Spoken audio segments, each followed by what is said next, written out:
J'aimerais dédier ce shiur pour la Refoua Shelema de tous les malades du clan Israël. Il y a quelques jours, il y a une vidéo sur Torah Box qui est sortie de Rav David Ishai, Une seule solution, un shiur extraordinaire. Et j'aimerais partager avec vous une partie de son shiur. Il y a 3300 ans, les Bnei Israël étaient dans un problème qu'a priori n'aurait pas de solution.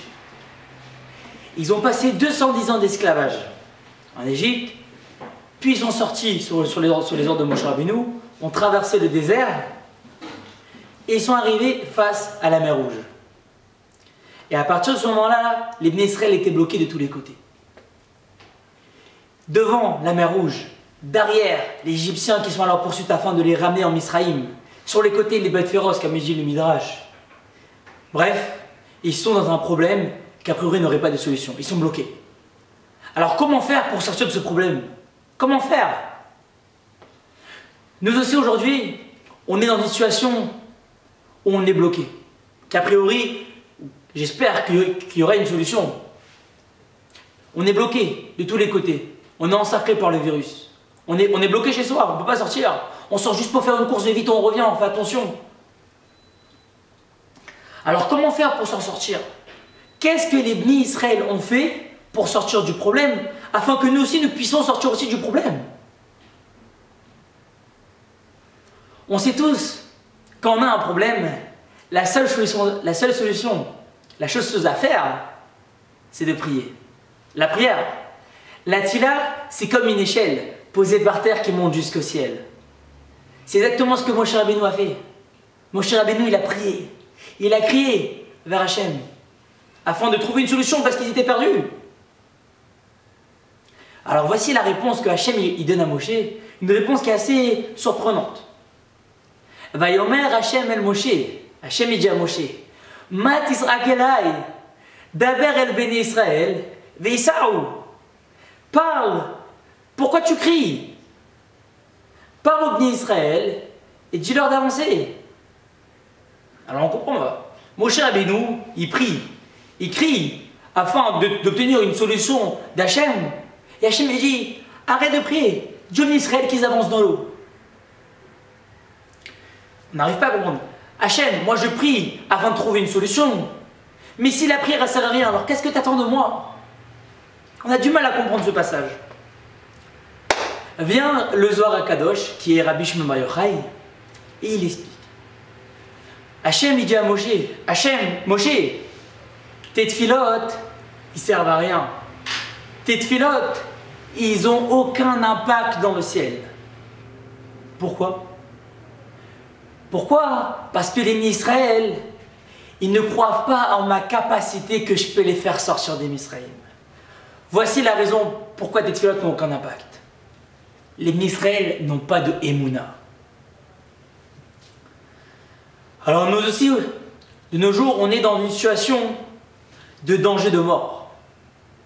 Les rabbinim, tout le monde dit restez chez vous, parce que si vous sortez, vous allez mettre en danger les autres. Il y a une grande midatadim qui est sur le monde. La midatadim, elle plane sur nous. C'est comme une bouilloire qui bouillonne, et c'est le moment d'ébullition. C'est exactement ce qui se passe en ce moment. Hachem, il applique le djinn. Alors maintenant, qu'est-ce que nous, on doit faire afin que la midatadim, elle s'enlève? Qu'est-ce qu'on va faire? Il nous dit le Or HaChaim HaKadosh quelque chose d'extraordinaire. Hachem attendait aux Bnei Israël à l'époque en Misraïm qui mettent toute leur force, qui mettent tout leur cœur, qui se renforcent dans cette émouna-là. Et qu'une fois qu'ils sont renforcés dans cette émouna, qu'ils prennent cette émouna et qui avancent dans l'eau, qui se jettent dans l'eau. Et si Israël a remis cette confiance en Hachem, la mer, Hachem a dit, mettez votre confiance et avancez dans l'eau et j'ouvrirai la mer en une seconde. Les Bnei Israël avaient du mal. Ils avaient du mal à mettre cette confiance-là. Une personne l'a mis. Il s'appelait Nachshon ben Aminadav. Il a eu cette confiance. Il a mis cette émouna que Hachem, seul toi tu peux nous faire sortir de ce problème. Et il a pris cette émouna et il a avancé dans l'eau. L'eau elle est montée, elle est montée, elle est montée, elle est montée. Jusqu'à un moment où Hachem a fait, t'as mis toutes tes forces. Alors maintenant j'ouvre la mer. Et c'est ce qui s'est passé, la mer s'est ouverte. Donc on va bien. Si on met toutes nos forces, on met tous nos cœurs, on se renforce, on met notre confiance à Hachem, la mer va s'ouvrir. Nous aussi, on doit se renforcer dans cette émouna. On doit mettre notre cœur, on va mettre notre force et vivre chaque jour au quotidien, à chaque instant, que Hachem peut nous faire sortir de ce problème du coronavirus. Que si on se renforce dans cette émouna, que moi, je ne sais pas où on va, chaque jour c'est quelque chose de différent. Mais toi Hachem, tu sais où tu nous mènes. Je ne me pose pas de questions, je ne suis pas censé tout comprendre. Pourquoi lui il est malade, pourquoi lui il n'est pas malade, je ne comprends pas. Mais c'est Hachem, tout est dans tes mains. Tout ce qui se passe, c'est toi Hachem. Et il y a seulement que toi. Et il n'y a personne d'autre qui peut nous faire sortir de ce problème. Ni la science, ni les médecins, n'importe qui. Personne ne peut nous faire sortir de ce problème à part toi Hachem. Et qu'il n'y a que toi qui va nous faire sortir, il n'y a aucun homme. C'est sur ce point qu'il faut se renforcer. Se renforcer dans l'émouna. Et c'est sûr que si on se renforce, alors Hachem il va enlever en une fraction de seconde le coronavirus. Alors, Hachem attend de nous d'une seule chose, qu'on se renforce dans la émouna. Alors on sait tous, le mot émouna, c'est un mot qui a beaucoup de notions. Mais j'aimerais partager avec vous une notion d'émouna. Émouna, c'est la foi. Notre Mashgar, Moshe Kalpan, Mashgar de Keter Shlomo, lors d'un shiur, il nous a transmis une notion. La notion est la suivante. Que tout vient d'Hachem. Que tout vient d'Hachem. Que j'ai aucun ressenti envers une personne parce que c'est Hachem qui est derrière. Pour essayer de mieux comprendre cette notion-là de Emouna auquel on doit se renforcer, j'aimerais vous raconter une histoire. À la fin du 19e siècle, le Gadol de cette génération, il s'appelle le Beth Halevi, Rav Yosef Dober Soloveitchik. On l'appelle le Rav de Brisk. Le Beth Halevi, c'était le Rav de Brisk. Il étudiait avec son fils au Beth Midrash, on l'a souvent entendu, le Rav Chaim de Brisk. Alors subitement, la porte elle s'ouvre. Et là il y a un boucher qui rentre et qui commence à insulter le Beth Halevi de tous les noms. Il commence à insulter.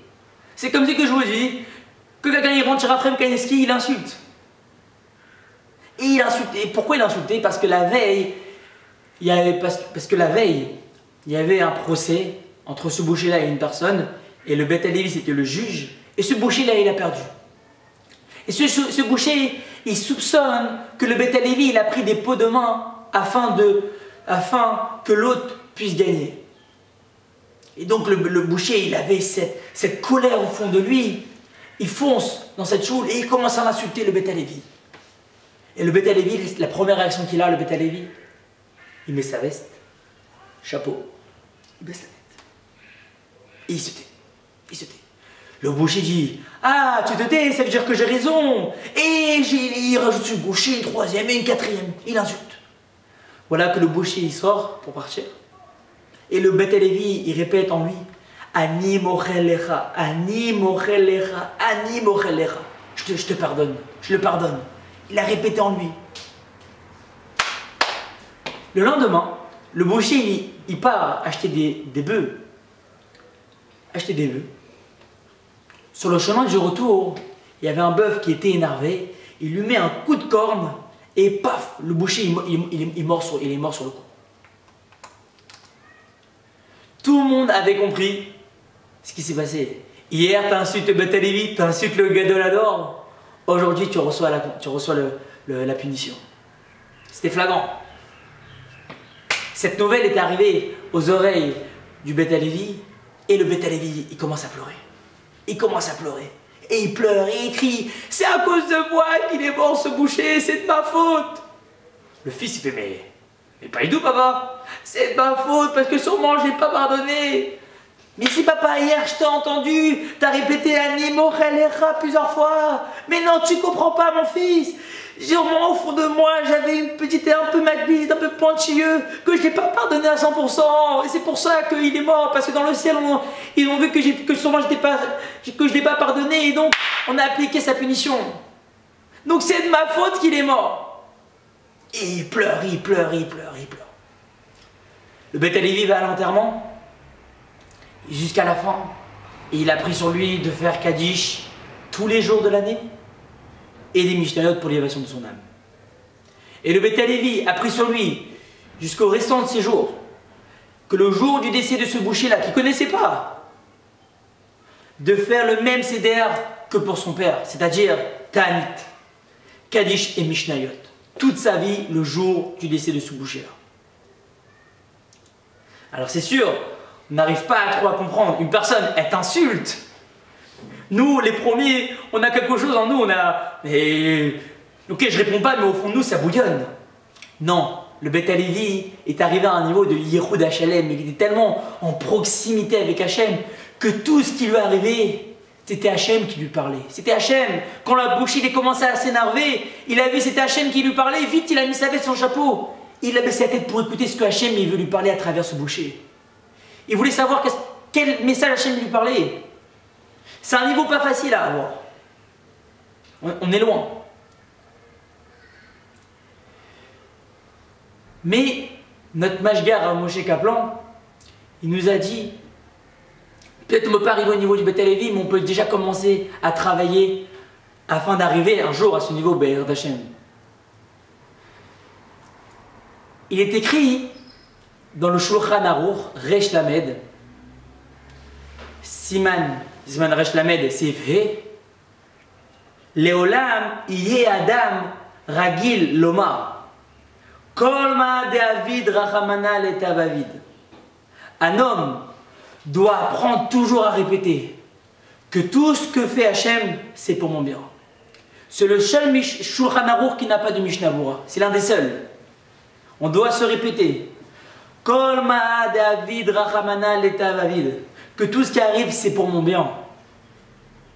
Le Chafetz Chaim, il coupe cette phrase-là en deux. Que tout ce qui arrive d'Hachem, si Hachem l'a fait, c'est pour mon bien. Se répéter. Et c'est un travail qu'on doit se faire tout le temps. À travers chaque petit nisayah, chaque petite épreuve, chaque petite chose. Et que c'est de cette façon-là qu'on peut acquérir la Emouna. C'est de cette façon-là que Hachem il attend de nous, il a amené coronavirus, c'est pour travailler quelque chose, c'est pour travailler la Emouna. La Emouna, c'est quelque chose de grandiose. Alors on peut déjà commencer à travailler une petite partie, qui est quoi? Que tout vient d'Hachem. Que tout ce qui arrive, c'est pour mon bien. Je mange, il y a un jus, le jus il explose sur ma chemise. Ça demande mettre du savon, frotter, mettre du produit, frotter, l'enlever la machine à laver, c'est la fatigue. Mais quand c'est avec la bouche, la première réaction qu'on doit avoir, c'est Akol Letova. Je marche chez moi, je me coince le pied entre une table ou contre un mur. On a tous eu ça. Akol Letova. Je sors la poubelle et là la poubelle elle s'ouvre, tout tombe par terre. Akol Letova. Sinon on peut s'énerver et dire ouais c'est quoi ça, on se revend. Le jour où on est toujours pressé, on cherche les clés, on les trouve pas. Bon, Gamzou Letova, je veux faire autrement, etc. Chaque chose, Gamzou Letova, Akol Letova. On doit se répéter ça en nous tout le temps. Et si on se renforce sur ce petit point, alors c'est sûr que Hachem, il va voir, ah mes enfants ils travaillent sur la Remouna, c'est le but pourquoi j'ai amené ce virus. Je leur fais sortir de ce problème-là en tchic-tchac. Et donc, qu'on puisse se renforcer sur ce point, parce que c'est un point extraordinaire. Il y a un chanteur, qui s'appelait Medad Tassa. Il a chanté une chanson qui correspond exactement à cette situation. Voici les paroles. Chayav Adam liskor, Chayav Adam liskor, Shekol Maseh oseh Hashem al kol letova, Shekol Maseh oseh Hashem al kol letova, Chayav Adam liskor. Un homme a l'obligation de se rappeler Que tout ce que Hachem y fait, c'est pour mon bien. Que tout ce que Hachem m'envoie me fait, c'est pour mon bien. Yehudi sarir le'avin shekol maseh oseh Hachem al kol letova. Yehudi sarir le'avin shekol maseh oseh Hachem al kol letova. La la la la la la la la la letova. La la la la la la la la letova. La la la la la la la la la letova. Et al kol letova. La la la la la la la. Pour mon bien, la la la la la la, pour mon bien, la la la la la la la la la letova, et alcool letova, Yiratson, qu'on puisse se renforcer sur ce point, parce que c'est exactement ce que Hachem il nous demande, que tout ce qui arrive à Kol letova, et qu'on puisse arriver bientôt à la Géoula Bimera Bimenu Amen.